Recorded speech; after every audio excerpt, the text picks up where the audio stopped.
hizo con el otro, porque al final esas son las prácticas que nos permiten tener una reflexión profunda sobre el cambio de paradigma que podemos hacer en nuestras intervenciones clínicas. Entonces, bueno, pues decíamos que vamos a estar trabajando esta agenda. Estoy dando tiempo a que la gente termine de sentarse, profesora Badi. Y yo quiero pues señalizar unas cosillas que quiero que se tome muy en cuenta, que tiene que ver con lo que conocemos como terapia psicológica y cuáles son estas intervenciones combinadas, en qué se basa, quiénes las realizan, lo que tiene que ver con la valoración del tipo de intervención a partir de las herramientas que hemos utilizado y, por supuesto, unas conclusiones finales.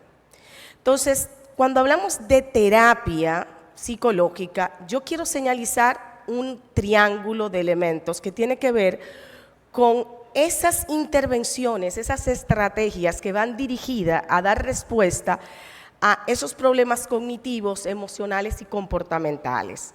Hoy mencionaban en la mañana la gran afectación en la amígdala que tiene el TDAH adulto, pero que también lo vemos en los niños, esa desregulación que mencionaba el profesor Rodo el día de ayer, que es tan típica de verla en nuestra consulta y que nos hablan los profesores y los padres.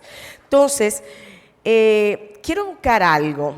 Hay un autor fantástico de nuestro continente que es el profesor Bauermeister, y él decía, cuando se habla de intervenciones terapéuticas, yo quiero que tomen en cuenta estos factores, factor reactivo y proactivo.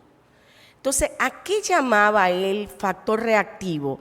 Pues es aquel que busca el control y la supresión de los síntomas del TDAH.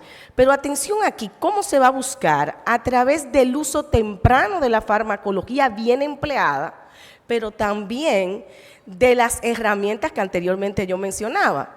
Entonces, para que nosotros podamos hacer uso de esto, decía el profesor Quiroga esta mañana que a veces tenemos como una memoria, porque queremos muchas cosas nuevas, pero me escribía una gran psiquiatra dominicana que fue premiada el fin de semana pasado, me decía, querida Zuleika, ¿leíste esto? Y ella me mandaba que ahora se está hablando de la integralidad en psiquiatría. Yo le decía, querida profesora, eso no lo dijeron nuestros maestros. O sea, volvemos a las buenas bases. Y bueno, ¿cuáles son las intervenciones terapéuticas combinadas? Esas intervenciones psicosociales, pues van a estar basadas en un elemento clave, que también se mencionó el día de ayer, que es la psicoeducación. Y yo en esta slide le he querido colocar lo que nosotros consideramos que debe estar en esa psicoeducación. ¿Quién la tiene que manejar? Pues todos los profesionales del equipo multidisciplinario. Decíamos, una mirada interdisciplinaria, pero debe haber un equipo multidisciplinario para poder hacer esto realidad. ¿Y qué contiene esa psicoeducación? Pues tiene que contener estas claves que nosotros hemos querido dejarle para que puedan tirar la foto, y como esto va a estar disponible, el desarrollo insuficiente de las funciones ejecutivas va a estar presente en esta condición que es el TDAH. El posible desarrollo de dificultades de lenguaje, de aprendizaje, problemas en conducta, problemas con la ley. Debemos ser claros y eso debemos dominarlo. Las manifestaciones de la condición según los estadios del desarrollo. Fíjate lo que veíamos hoy, me encantó lo del profesor Quiroga, 2.7, gente sobre 65 años. Yo estuve pensando, cuidado si mi mamá tiene TDAH ahora, que cumplió la edad. No sé si a usted le pasó, pero le confieso, tenemos que empezar a autocuestionarnos, a tener una mirada más amplia. Lo que es el concepto de autoestima, el tema de la alimentación que estuvimos viendo, que también lo tocaba Quiroga, el impacto en la familia. Y una cosa que es clave, señores, la comunicación efectiva.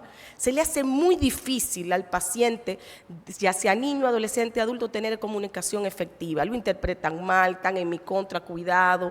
Muchos de estos elementos son propios de esa estructura de pensamiento.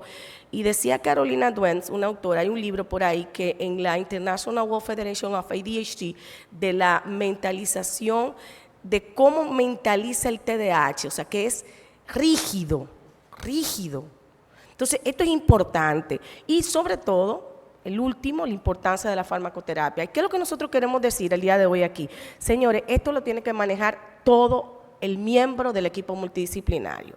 Si no estamos unísonos con el terapeuta ocupacional, el terapeuta del lenguaje, teniendo esta información, porque esa psicoeducación, que también está en ese manual de la International World Federation of ADHD, es básico porque es la clave de las intervenciones psicosociales.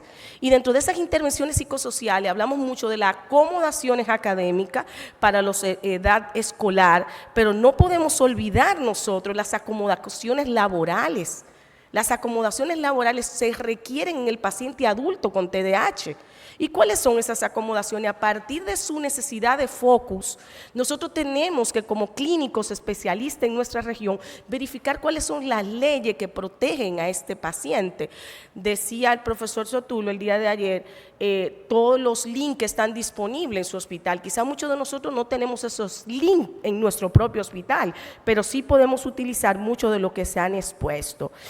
Y bueno, hablamos de terapias que han mostrado que son evidentemente funcionales, la terapia de modificación de conducta, que no me voy a detener en las explicaciones, simple y llanamente esta descriptiva es para que se le quede a ustedes. Yo estoy haciendo una introducción para los casos clínicos y para cerrar la mañana, pero yo quiero irme acá a esta técnica, las técnicas de relajación, que es una técnica conductual que puede ser utilizada en diferentes etapas de la vida, los niños de preescolar, los niños de escolar, sabemos la ansiedad, la gran pandemia, pero imagínense un ansioso con TDAH.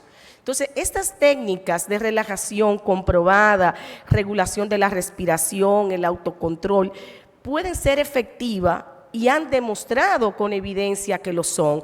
Entonces, pero no podemos en muchas ocasiones esperar que llegue al terapeuta conductual para que se le diga al paciente. Se le invita al clínico, no solo al psiquiatra infantil, sino al neurólogo pediatra, al psiquiatra de adulto, que maneje los elementos mínimos de esta técnica que han mostrado evidencia, para que hay algo que yo le digo a los padres: a mí me gusta que usted no salga igual que como usted entró a esta consulta, con algo que usted se lleve, que no sea solo la receta, me voy a dar por satisfecha. Entonces, señores, tenemos que ser un poco más proactivos, como decíamos anteriormente, usando la evidencia a beneficio. Otras intervenciones son las intervenciones pedagógicas. Las intervenciones pedagógicas hoy tienen este paralelismo de la diapo que presento a continuación. Esas intervenciones que tienen que ser llevadas de manera virtual, pero también en el face to face, el cara a cara, deben tener acomodaciones y deben ser registradas y conocidas por el clínico para ser funcionales. ¿Y qué buscan estas intervenciones? Dar respuesta a esta diapo que veíamos el día de ayer de las afectaciones y el impacto pedagógico independientemente de la edad cronológica del individuo a lo largo de la vida. Entonces tenemos lo siguiente, una alteración interesantísima es en el lenguaje. Sabemos que la alteración en la pragmática es muy significativa. Yo le coloco al lado en esta diapo la parte que se espera en el lenguaje. Tenemos la Asociación Americana de Pediatría, tiene unos esquemas bellísimos que se espera en cada edad y yo me acuño a ella, pero ese lenguaje pragmático que se afecta tanto en el trastorno del espectro autista como el TDAH, debemos nosotros en el acompañamiento invitar al terapeuta del lenguaje a que pueda hacer un diagnóstico certero de acompañamiento e intervención, porque la alteración pragmática va a limitar el desarrollo cognitivo de este paciente, creyendo que no lo tiene, un CI bueno, y sin embargo con la pragmática alterada podemos estar desvirtuando nuestra intervención y la adherencia del paciente al tratamiento. Claro, descartando un diagnóstico diferencial, la alteración propiamente de la pragmática. La rehabilitación de estimulación neuropsicológica, neurocognitiva. Yo le he puesto una diapo aquí tipo trampa, esto lo aprendo de mi amiga Andrea, para que ustedes nada más vean los autores, porque yo lo que necesito es ilegible, porque lo que está a su derecha, vamos a ponerlo aquí en este señalador, lo que está acá es lo que los neuropsicólogos aplican, pero si nosotros no lo dominamos y no lo sabemos, ¿Cómo nosotros vamos a evaluar cómo el paciente está incorporando esto? Porque se conectan a computadoras, a realidades virtuales. Entonces tenemos que tener un conocimiento un poco más amplio en este sentido. Entonces aquí tenemos la continuidad. Como se dan cuenta, hay múltiples programas que van a ir estimulando y haciendo lo que nosotros llamamos rehabilitación neurocognitiva. Entonces acá hablábamos de las herramientas nos ayudan a definitivamente dar respuesta a esta condición que acompaña a lo largo de la vida y que aquellos que trabajamos en infancia y adolescencia sabemos que tenemos también los adultos en muchas ocasiones con esta condición. Aquí tenemos una investigación interesantísima que es una recopilación. ¿Y por qué yo he querido mostrarla? Porque yo escuchaba las conferencias de esta mañana y de verdad que me llamaba mucho la atención. Vuelven a salir estudiantes de preescolar que responden a terapia cognitivo-conductual, vuelve a trabajarse la importancia del CBT en los adolescentes, pero yo quiero llegar a las modificaciones que se requieren para que esto sea verdaderamente efectivo. Y no podemos olvidar el costo de estas intervenciones terapéuticas. ¿Cuántas sesiones? Hablaba el profesor Quiroga esta mañana de eso que están trabajando en su hospital, ese grupo magnífico de investigación de 2 encuentros, y yo me voy rápidamente. Esto que recojo acá, el tema del neurofeedback, que concuerdo con lo que se decía esta mañana, muy poca evidencia, se requiere mucho entrenamiento. El entrenamiento cognitivo, que curiosamente también se valora para ser usado de manera virtual, pero que todavía la Asociación División 53 Americana de Psicología dice tenemos poca evidencia. Y todo esto son recopilaciones. El mindfulness, que por supuesto muchos de ustedes dominan cómo se emplea el mindfulness, estamos muy de acuerdo, pero se requiere un paciente que ya tenga una adherencia y una respuesta farmacológica para un aprovechamiento del mindfulness. Entonces tendríamos que plantearnos tener un paciente estable antes de utilizarse. En esta otra investigación, mi favorita, aquí me detengo más, y yo quiero invitarla a que vean que en estos 378 artículos, hacen algo que a mí me parece que es viable para nuestra región. Este estudio se realizó en UK, se realizó en México, tenemos Perú, tenemos diferentes países de nuestra región que participaron. ¿Y qué ellos hablaron? Que usaron técnicas cognitivas conductuales centradas en psicoeducación, control de impulso, habilidades organizativas, atención a la procrastinación y a la reconstrucción cognitiva. Esto es aplicable para nosotros. Ellos lo proponen a 2 encuentros, hay otros links que tiene el estudio que habla de menores encuentros, las largas listas de esperas de nuestra consulta, tanto pública como privada, ameritan que busquemos respuestas que sean no solo con evidencia científica, sino con un carácter de inmediatez a la urgencia que estamos viviendo en salud mental, en niños, adolescentes y adultos en el mundo entero, no solo con esta condición. Por supuesto que sus hallazgos finales, por eso ven el entusiasmo para yo presentárselo, es sobre las intervenciones incluidas que han dado buena pero magnífica respuesta. Entonces, yo decía que me voy rápido para dar paso a los casos, que yo creo que va a ser lo más rico de este bloque, y me gustaría concluir como pongo en esta diapo. El tratamiento idóneo para el TDAH debe responder a las necesidades individuales, decía Andrea, que yo comenté, traje a la medida, teniendo un componente proactivo y reactivo. Y yo alaba la información de un gran autor, Bauermeister, de lo del componente reactivo. Ahora, ¿qué llamamos el componente proactivo? Y lo uno con lo que me escribía esta profesora de la psiquiatría dominicana esta mañana. El componente proactivo está dirigido a apoyar, a estimular el desarrollo de la persona, autoestima, educarse, entenderse, concientizarse de la afectación de la persona y en la afectación al entorno. No hay TDAH sin afectar su entorno, eso no es verdad. Lo que tenemos que hacer es una historia clínica exhaustiva. Impulsar el desarrollo de la comunicación afectiva, el apoyo a proyectos de vida y aspecto académico. Me encantó lo que decía Quiroga. Estos señores, los papás te preguntan, ¿cuándo es que se va a acabar? Cuando sea necesario. Y si no tenemos que ver, qué bueno verlo a lo largo de la vida. Desarrollo pleno e integral del individuo. En definitiva, hay muchas propuestas de terapias pero son muy pocas las que tienen evidencia, que la hemos recogido acá. Podemos ver propuestas de equinoterapia, aromaterapia. Señora, hay muchas cosas en el medio que debemos conocer y dominar para ayudar a los pacientes a seleccionar bien.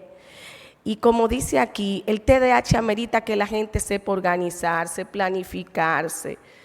Y esta frase última, que me la robo de Concesión Arenal, dirán, pero la doctora vive robando frases y diapos.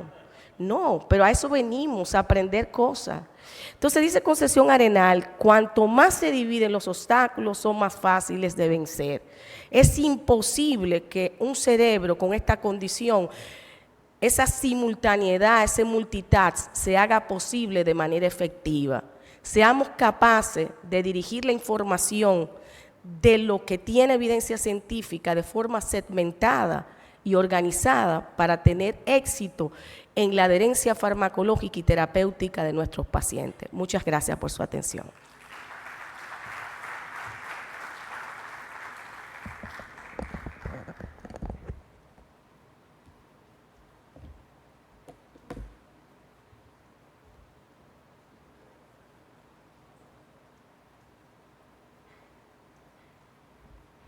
Bueno, ahora sí voy a pasar a mi otro rol, que es el de disertante. Voy a dar la charla sobre el manejo farmacológico del paciente infantil con TDAH. Así que, bueno, si podemos empezar. Empiezo yo, perdón. Estaba esperando que me la pase. Bueno, estos son mis conflictos de intereses. Como siempre digo, mi lista está abierta para el que quiera postularse. Hay espacio todavía, así que el que quiera, hay espacio. Si es fuera de Argentina también, no tengo ningún problema de conflicto de países. Y cualquier cuestión que tenga que ver con las indicaciones fuera de prospecto, tienen acá el mail con el cual dirigirse. Bueno, vamos a hablar en principio sobre el abordaje en general. Hay cosas básicas que todos conocen, así que las voy a pasar muy rápidamente para centrarme en cuestiones que tienen que ver con situaciones especiales que me parece que pueden ser interesantes a la hora de transmitir algo diferente para ustedes. En primera instancia, bueno, tenemos múltiples opciones para el abordaje de los niños con TDAH y no solo atarlos o ponerles una cinta adhesiva para que no se muevan. Y dentro de todas estas, como decía recién mi colega, tenemos distintas instancias, desde la psicoeducación familiar, el trabajo con los docentes, fundamental, lo que es la psicoeducación escolar, cada vez capacitar más, y en eso en mi país realmente estamos trabajando muy fuertemente en dotar a los docentes desde el nivel de formación docentes, desde la escuela de maestros, para que conozcan de los desafíos del neurodesarrollo que van a encontrar en el aula, con lo cual, en este sentido, estamos tratando de prevenir lo que es el abordaje del paciente TDAH en el aula. Todo lo que tiene que ver con los apoyos externos que tengan que ver con las reestructuraciones psicológicas o cognitivas y, por último, la farmacoterapia. Nosotros sabemos que dentro de la psicoterapia, esto ya lo ha dicho Zuleika, hay diferentes modalidades, yo no me voy a centrar en eso, solo decirles que después de años de trabajo con padres y habiendo experimentado el trabajo grupal con padres, si uno tiene la opción, y hoy que tenemos la opción del trabajo virtual, que antes era un problema juntar a los padres a un horario que pudieran venir todos, 7 de la tarde, las madres no podían, los padres recién llegaban, por la mañana los padres no podían, las madres trabajaban. Hoy creo que con la virtualidad no hay ningún inconveniente para generar grupos de padres psicoeducativos que están probados, que son útiles, y lo que cada vez es más efectivo es acotar la cantidad de entrevistas. Las primeras entrevistas y los primeros programas que yo hacía de Berkeley con padres eran de 10 sesiones. Con el tiempo fui acotando a 6 y finalmente 4 y una de seguimiento, porque los padres abandonan, como buenos TDAH que son también, y porque las condiciones de vida no les da tiempo para invertir tantas horas de su vida en un entrenamiento para padres. Pero sabemos que son sumamente efectivas y que en individuos que incluso no están recibiendo medicación, también es efectivo. Si a esto le sumamos otras instancias como la medicación, realmente la efectividad es muy alta. La psicofarmacología, que tiene que ver con el patrón del TDAH, pero también pensando en la comorbilidad siempre, y la reeducación neuropsicológica, que hoy por hoy es uno de los planteos más interesantes. La neuropsicología no sirve para hacer el diagnóstico de TDAH, como ayer decíamos, sigue siendo clínico, pero la neuropsicología para mí me da la posibilidad de diseñar una hoja de ruta por donde se puede intervenir con cada uno de estos niños y hacer un traje a medida. Pero vamos a ver el abordaje farmacológico. Bueno, no los voy a cansar, ustedes saben, en nuestros países en Latinoamérica no contamos con todos los fármacos. Yo soy media petiza y no veo el timer. Ah, no está puesto tampoco. Bueno, no contamos con todo. En muchos de nuestros países solo tenemos metilfenidato y atomoxetina, algunos modafinilo. Lamentablemente no en todos los países hay ni guanfacina ni clonidina, no hay en todos los países lixenzafetaminas, no hay tampoco presentaciones como en otros países líquidas o masticables, con lo cual nosotros tenemos un esquema de abordaje al cual nos hemos adoptado hace muchos años y que seguramente va a ser el que siga por un par de años más. En este sentido, tenemos, y ahí ya me spoileó Tony con la historia de Rita, yo pensaba que los iba a sorprender, pero la primera vez que se probó el metilfenidato fue con la esposa del señor de Siva, que era una tenista maravillosa, pero cuando tomaba metilfenidato lo era mucho más. Esta era Rita y esa es la foto de Rita. Rita es la que dio el nombre, como decía Tony, a la Ritalina. Pero fíjense que el metilfenidato es un fármaco que lejos es uno de los fármacos más antiguos que tenemos los psiquiatras y los neuropediatras infantiles de uso. Ninguno de los nuevos fármacos que nosotros muchas veces indicamos más libremente tienen la evidencia y la antigüedad de uso en infancia. Yo siempre digo que hay adultos que han recibido durante toda su infancia metilfenidato y hoy ya son señores grandes. O sea, cuando estamos hablando de este fármaco, estamos hablando de un fármaco que se empezó a usar en 1959 y obtuvo la aprobación de uso para los diferentes nombres que recibió el déficit de atención, sabemos que fue disfunción cerebral mínima y demás, en 1974.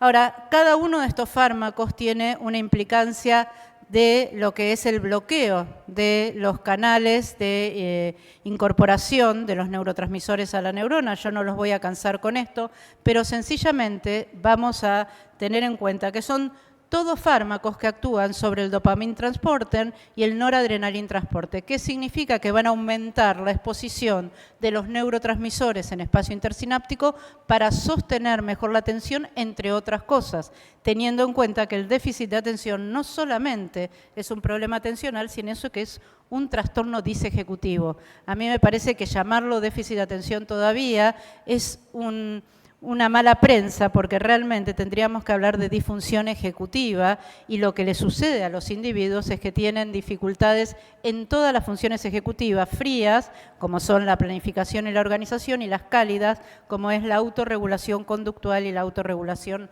de los afectos y la habilidad emocional.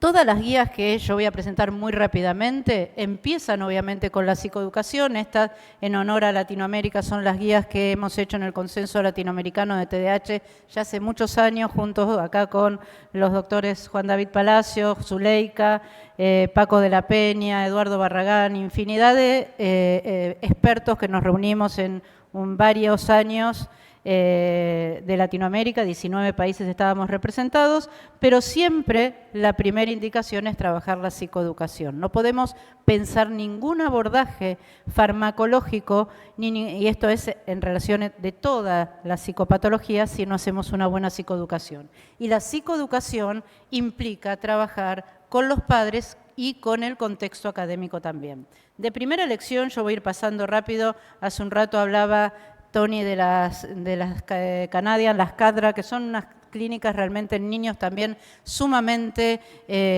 clínicas, valga la redundancia, nos permiten ir de un paso al otro con mucha facilidad, están abiertas, son libres para todos, se actualizan sistemáticamente y esta es una de las últimas del 2020. Todas hablan de los estimulantes de primera elección. Los estimulantes hasta ahora no han podido ser desplazados de su primer lugar de elección para el déficit de atención. Las guías NICE también hacen una cantidad de recomendaciones de cuáles son los pacientes más vulnerables, sencillamente para que las tengan. Las guías españolas del 2017, que calculo que acá mis colegas fueron parte de la misma. Bueno, en este sentido son todas guías que hablan y avalan del uso de los estimulantes en primera elección y en segunda elección fármacos no estimulantes. Ahora, nosotros le decimos a los papás que en función del diagnóstico el hijo se va a beneficiar con medicación y ahí aparecen las dudas, ahí aparecen las culpas y ahí aparece todo lo que nosotros tenemos que hacer, que para mi gusto es la parte de la farmacoterapia, es poder trabajar para que mi indicación sea aceptada con la certeza y la seguridad de que le está dando algo que le va a hacer bien a su hijo y que no cada mañana le da algo que está ambivalente en si es beneficioso o si lo está envenenando. Esto pasa por la cabeza de los padres, con lo cual acá este es nuestro trabajo. Antes de apuntar con el bolígrafo la receta, tenemos que trabajar sobre qué piensa el papá. Después de decir vamos a medicarlo, preguntarle, ¿usted qué piensa de esto? ¿Cuál es su idea? ¿Qué dice el pediatra de su hijo? Hay muchos pediatras que son muy importantes en el crecimiento de un niño y ellos opinan. En mi país por lo menos opinan todos, opinan desde el portero, el encargado del colegio, la amiga que espera en la calle, la abuelita que cree que con una buena tunda de chirlos lo va a mejorar y el profesor de educación física que lo mande más al fútbol, que eso lo va a ayudar. Bueno, en este sentido, ahí tenemos que hablar de los miedos y darle tanto tiempo como sea necesario para trabajar los miedos de la familia y estar abiertos a que nos pregunten sus cosas. Hay que trabajar con ellos, pero también informarle a los niños. Un error que yo veo muy a menudo en mis residentes es que le hablan a los padres sin explicarle a los niños y los niños de la noche a la mañana se ven que les dan una medicación que algunos padres quieren llamar vitaminas, como si con esto le mitigaran el efecto de lo que está sucediendo y la realidad es que hay que explicarle a un niño por qué va a tomar la medicación y qué es lo que se espera que suceda. Los fármacos no hacen magia, los fármacos son fertilizantes para que las estrategias terapéuticas funcionen, con lo cual yo le tengo que advertir al niño que va a tener que seguir haciendo esfuerzo y al adolescente más aún, que es el primero que si después de un mes no levantó las notas, quiere abandonar la medicación porque no tuvo el efecto esperado. Mientras nosotros trabajamos los miedos, vamos a pedir, yo soy de las que pide perfil tiroideo, he encontrado muchos con hipotiroidismo subclínico y que realmente después es una explicación por la cual los fármacos no funcionan. Pedir polisomnografías, hace muy poquito, yo sé que ninguna guía lo dice, encontré una niña que tenía una epilepsia nocturna que era tremendamente patológico su electro y yo estaba a punto de cerrar el diagnóstico de TDAH y por suerte no lo cerré, con lo cual la realidad es que, y las apneas de sueño tan comunes en la infancia, que son microdespertares que dan un síndrome símil TDAH y que tenemos que tener en cuenta. Electrocardiograma con QT corregido, si bien no es obligatorio, la Academia Americana de Cardiología y la ICAP tampoco lo recomienda, pero la verdad que hay tanto folclore, tanto mito, tanto blog y tanto TikTok dando vuelta donde los padres se instruyen, que lo mejor es estar con todas las situaciones de seguridad para después no encontrarnos con cuestiones llamativas. Y el peso y la altura, obviamente, porque el mito es que disminuyen de peso. Bueno, ¿cómo incluirlo? Ya lo han dicho, las dosis. Las dosis es fundamental. Tony hablaba hace un rato, 1 miligramo kilo. No es obligatorio llegar a eso, pero si no vemos respuesta, seguramente es importante. Y algo que también es importante, que las fórmulas de liberación prolongada comienzan de 18 miligramos. Cuando uno le dice a un padre, vamos a usar una fórmula de metilfenidato de 18 miligramos, la familia dice, pero es mucha dosis. Mi amiga me dijo que empezaron con 5. Bueno, hay que explicarles que los 18 miligramos se van a distribuir durante el día y que los 5 miligramos van a equivaler a estos 18. Es importante eso, porque las familias averiguan antes de venir. Sencillamente quiero que se lleven este recuadro, porque muchas veces encontramos pacientes que por desconocimiento o por miedo a la familia, permanecen durante meses en 18 miligramos y no mejoran. No mejoran porque se quedaron en la dosis de inicio. No mejoran porque venían tomando de liberación inmediata 10 miligramos toma y le pasaron a 18 pensando que duplicaban la dosis. La realidad es que 10 miligramos toma es 20 o 30 miligramos al día, con lo cual realmente es importante que conozcamos las equivalencias de los de liberación inmediata a los de liberación prolongada que tenemos en nuestro medio. Bueno, sencillamente para que sepan de todo el Disney de fármacos que lamentablemente en muchos países nos perdemos. En muchos países tienen una gran cantidad, yo les decía ayer a César, Estados Unidos es como el Disney de la farmacología. Es como entrar y la verdad con todas las formulaciones que hay, nuestro mercado no tiene esto, pero bueno, sabemos, ¿y por qué lo traigo? Porque muchos pacientes se hacen traer la medicación de Estados Unidos, yo tengo más de uno que consigue, no sé cómo, que se las traigan, y porque por el otro lado, muchos pacientes migran de un país al otro y tenemos que saber con qué reemplazar el fármaco que ellos traen, que a veces traen cantidades para un par de meses y después tenemos que reemplazar con lo que nosotros tenemos disponibilidad. Este es un estudio que mide la eficacia, creo que Tony lo presentó hace un rato en relación a adultos, este es en la parte de niños. Yo les quiero mostrar que en realidad la eficacia de todo lo que son los fármacos estimulantes están muy cerca de, o no sé si Tony o Rod, muy cerca de lo que es el efecto óptimo. El metilfenidato ha demostrado ser uno de los fármacos que mayor efectividad tiene un 70% de efectividad. Yo les pregunto, ¿cuántos psicofármacos ustedes tienen en su agenda de prescripción que tenga un 70% de efectividad o antiepilépticos para pacientes epilépticos?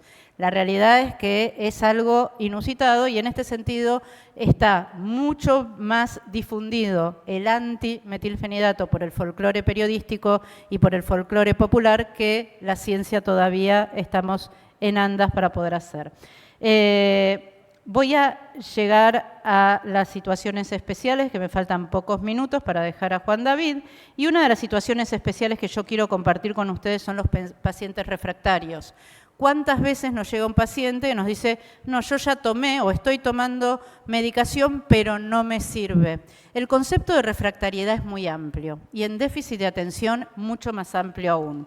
Entonces, en este sentido, vamos a hablar de paciente refractario cuando no responde a un fármaco en dosis adecuadas o cuando está medicado y deja de responder a pesar de estar en dosis adecuadas. La realidad que cuando hablamos de refractariedad tenemos que preguntarnos infinidad de cosas, desde si está titulado correctamente, si en realidad la titulación está acorde al peso, si se quedó en dosis mínimas, si en algún momento hubo un cambio de liberación inmediata a liberación prolongada y no se hizo bien la titulación, si la verdad que si lo que se espera tiene que ver con el efecto del medicamento. Muchas veces los padres esperan que transformemos un niño con TDAH en un niño modelo y que lo que le guste es ir a la ópera y estar tranquilo tocando el piano. Yo les digo muchas veces, yo voy a transformar, sencillamente le voy a poner anteojos para que vea más de cerca, que pueda controlar su conducta, pero hay cosas, si usted no lo educa o si la personalidad de su niño es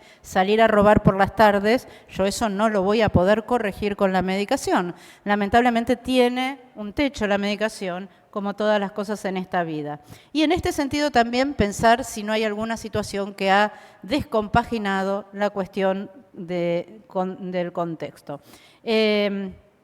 Obviamente siempre el diagnóstico, tenemos que rever nuestro diagnóstico, no podemos ser tan omnipotentes de pensar que si dije que es TDAH hace 6 meses, hoy es TDAH, me pude haber equivocado, pude haber no visto una comorbilidad, puede haber algo que me haya comido, puede haber habido una prueba que el chico ese día vino con fiebre, con temperatura, muy cansado. ¿Qué pasó? Bueno, todo esto lo voy a tener que rever. Y, por último, algo que preguntaba el doctor de Ecuador, los preescolares, a mí me spoilearon un poco la charla hoy, así que voy a ir rápido, y voy a llegar a si medicamos o no medicamos. Rápidamente dijeron mis colegas si es medio o moderado o no el TDAH, pero nosotros tenemos mucho mito en relación a medicar los pacientes preescolares.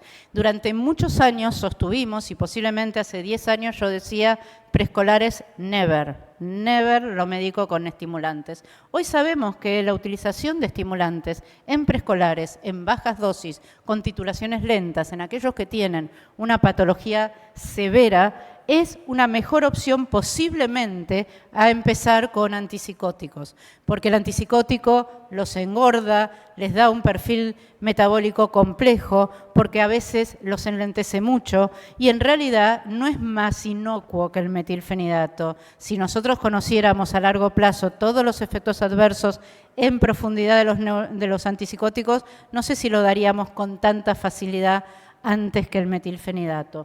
Este es un artículo que dio lugar en el último en el último meeting de la International de TDAH en Ámsterdam entre Polanczyk y Sonuga, que discutía. Sonuga decía que nunca medicara a los preescolares y Polanczyk le traía toda la evidencia. Fue muy agradable, muy divertido, pero realmente lo que dejó en claro es que podemos medicar a los preescolares. El PATS, que es un estudio que es sumamente extenso, que se hizo con preescolares, también ha demostrado que el metilfenidato tiene evidencia de seguridad para uso en preescolares.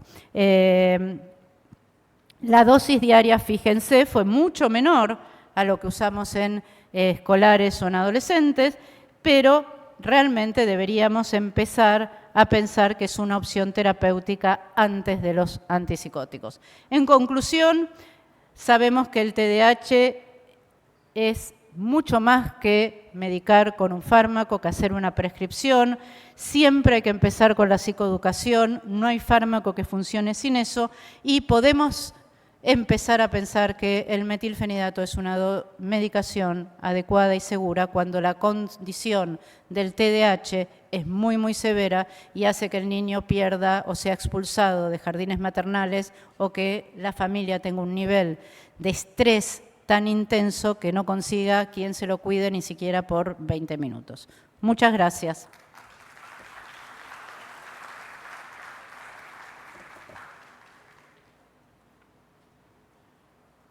Ahora Juan David Palacio va a dar la última charla y después vamos a hacer una mesa de intercambio con ustedes como hicimos en los otros módulos.